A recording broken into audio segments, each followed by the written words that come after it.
ठीक है चलो, स्टोरी बहुत ज़्यादा बकचोदी है, सुन लो। जब 12th खत्म करी ना तो मुझे बस मेरठ से बाहर आना था। मैं यहाँ नहीं रहना और, तो घर वालों ने कहा ये ड्रॉप कर लो। मैं कहा हाँ दिल्ली जाकर यहाँ नहीं रहेंगे। तो दिल्ली आ गए, KMC में एडमिशन भी हो गया। तो सैम आया था मेरा एक दोस्त मेरठ से मेरे साथ, वो भी KMC में। हम दोनों ने एक PG में रूम ले लिया। काफ़ी आलीशान रूम था, 2 सिंगल बेड थे, अलमारी के नाम पे एक माचिस की डब्बी लगी थी दीवार में।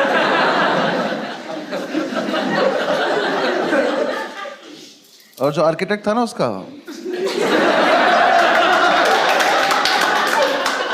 वो थोड़ा नशे में था। उसने 2 दरवाजे बनाए थे, एक दरवाजा सड़क पे ही खुलता था, तो अगर कभी जाने अनजाने में खोल दो तो स्कूटी में लग जाता था किसी की। आदमी बढ़िया जा रहा, भाग जाया था, गिर गया, किसी ने दरवाजा खोल दिया। तो हम उसे ज्यादातर बंद ही रखते थे क्योंकि हम भी नशे में रहते थे। तो उस कमरे में एक तरफ हम चाय बनाते थे, तो उधर एक बार चाय गिर गई थी, तो उसके ऊपर अखबार बिछा दिया था। तो अब जो हेडलाइन थी वो चिपक गई थी। तो न्यूज़ के नाम पे हम रोज ये पढ़ते थे कि गाजियाबाद में सरेआम कत्ल हुआ है। और हम रोज वहां से निकलते कहते गाजियाबाद में बहुत कत्ल हो रहे हैं यार।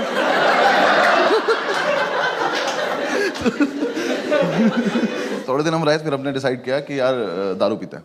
क्योंकि यार देखो मेरठ से निकलने का मेन पर्पस ये था, क्योंकि मैं बचपन से अपने पापा को देखता रहा था कि शाम को इस आदमी को ऐसा कौन सा पदार्थ मिलता है कि ये खुश हो जाता है। मैंने कहा मुझे यही चाहिए। और दारू की जितनी बॉटल आई ना घर में, मुझे एक भी बॉटल हमने कभी फेंकी नहीं, तो सारी हम संभाल के रखते थे। क्यों पता नहीं, ये म्यूचुअली डिसाइड भी नहीं होता यार, वो बस आई, फिर हमने कहा क्या हमारी तो है। इसने मुझे सिगरेट भी पिलानी शुरू कर दी मीठी मीठी बोल के। भाई पी के देख मीठी मीठी लगेगी। मैं कहते पी के देखी, मुझे लगी भी। मैंने कहा जितने लोग स्मोक करते हो पता होगा कि छोटी गोल्ड में से ना धुआं बहुत आता है। जो नहीं करते मैं बता रहा हूँ आप। हाँ ऐसे गूगल मत करने लग जाना, आता है वो, पता नहीं उसके हाथ को बीमारी है, वो पुरानी सिगरेट कभी खींच लेती है, पता नहीं क्या उसके साथ। तो ना कमरे में धुएं से बादल बना के और बस उसे बैठ के देखता रहता था। मैं पूछता था क्या कर रहा है, कह रहा भाई देख उसमें कुछ दिख रहा है।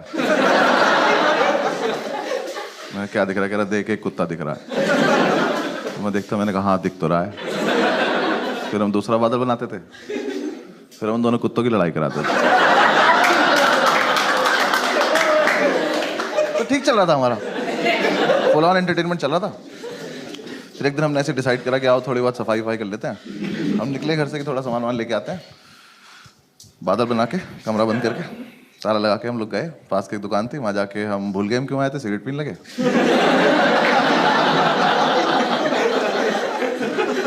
फिर याद आया तो मैंने वाइपर लिया, तो इसने बोला कि वाइपर मत ले यार, रख दे वापस। मैं कह रहे वो कत्ल के निशान मिटाने ले लेते।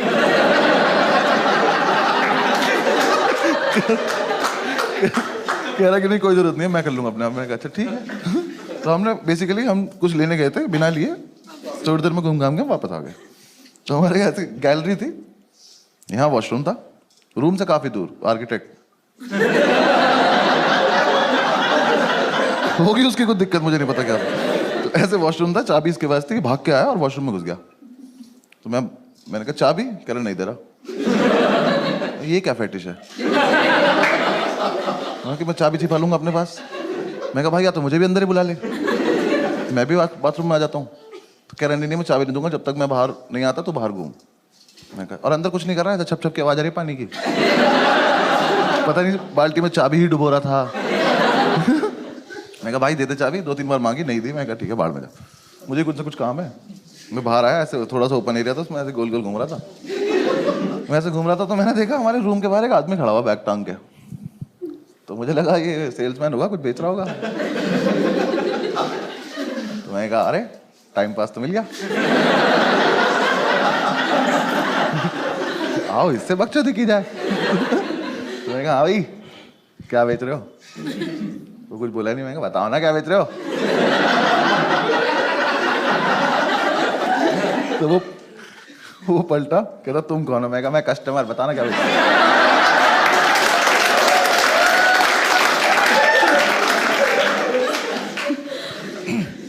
कह रहा मैं सैम का फादर हूं।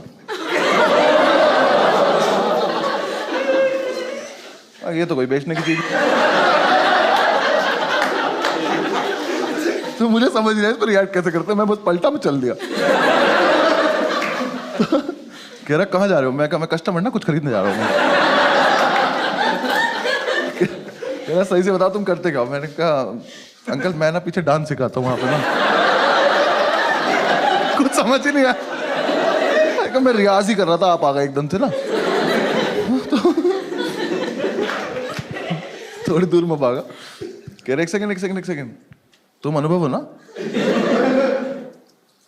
आप थोड़ी बात सीरियस होती जा रही है। मैं नहीं।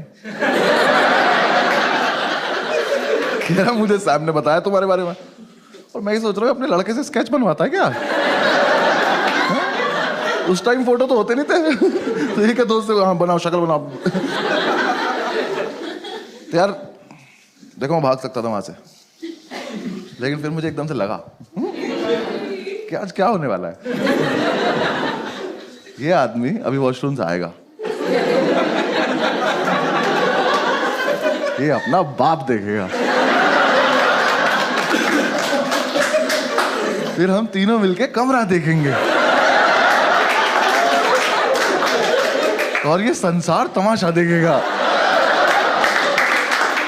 मैं इस मोमेंट को मिस तो नहीं करना चाहता।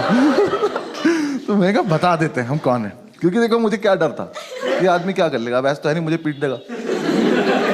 ज्यादा ज्यादा क्या मेरे घर पे फोन करोगे, कर लो। जो अभी टाइम हो रहा है मेरे पापा पक्का फोन उठा के बोलेंगे चीयर्स भाई साहब।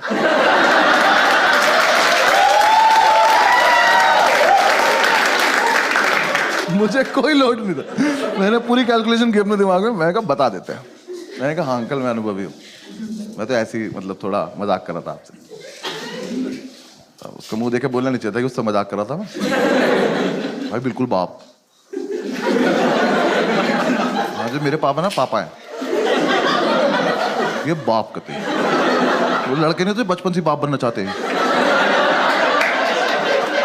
कि स्माइल नहीं करेंगे वरना औलाद पैसे मांग लेगी। इतना सीरियस ऐसे खड़ा मैं कहा ठीक है अंकल मतलब मैं ही हूँ, आप बताओ कैसे हो आप? कह रहे सैम कहाँ है? हो गया शुरू। मैंने कहा अंकल यहीं पे है, ये रहा यहाँ पे वॉशरूम है, वॉशरूम में। कह रहा बुलाओ उसको। मैं कहा भी बुलाते हैं। मैं गया, मैंने जाके गिर दिया। मैंने कहा बैठी आपके फादर आए हैं।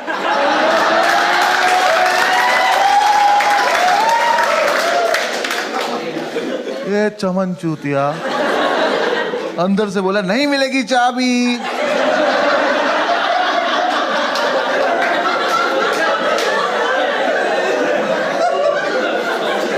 कहा बैठी रख लो चाबी, आपके पापा आए हैं। तो अंदर से कह रहा मेरे डैड जी क्यों आएंगे? वो तो यही आदमी बता पाएगा। मैंने कहा भाई यहाँ एक शख्स है जो क्लेम कर रहा है कि वो आपके पापा है, तो अब ये कंफर्म करने के लिए आप ही को आना पड़ेगा, क्योंकि मेरे पास कोई टेक्नोलॉजी नहीं है।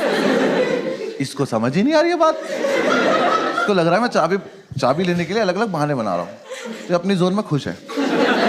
और ये कॉमर्स का था ना, तो ये नया नया कूल बना था दिल्ली।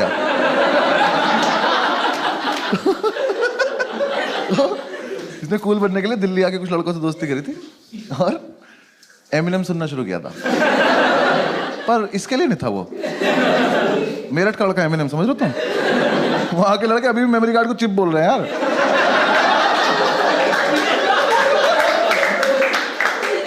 मैंने से फिर से बोला, मैंने कहा वाडी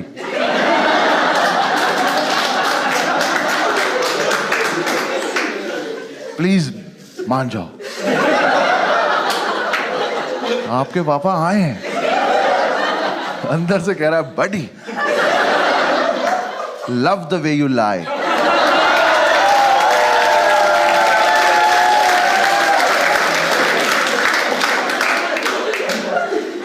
नहीं नहीं नहीं, अपने पापा कसम नॉट लाइंग। एक ही मिनट लगेगा, बाहर आके चेक कर लेना। अलग फील में इतने अंकल आ गए कि हाँ चल क्या रहा है। अंकल आए, मैंने कहा अब पता है सारी गलती इस आदमी खुद की, सब इनकी वजह से हुआ है। अगर ये उस दिन आके एक शब्द बोल देते तो वो लड़का सुन लेता, वो बाहर आ जाता, सब हो जाता। बाप है, कैरेक्टर में रहना। यहाँ आके मुझसे कह रहा है कि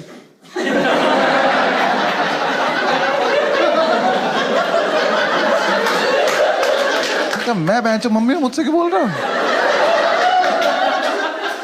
ये तो रहा लड़का अंदर तुम्हारा। हाँ, बोल दो ना। नहीं कुछ खड़ा है बस शांति से। मैंने कहा गाड़ी आ गए।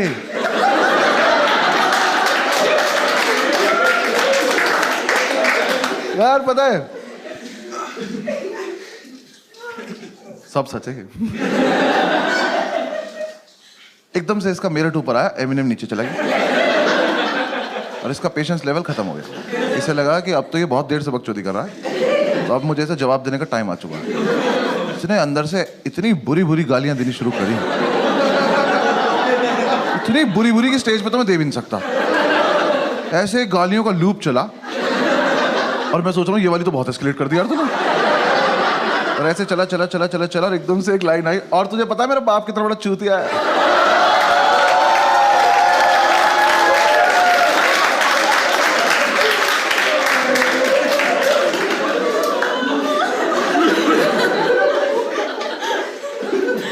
देखो मैं इतनी रेंज में था कि थप्पड़ खा सकता हूँ।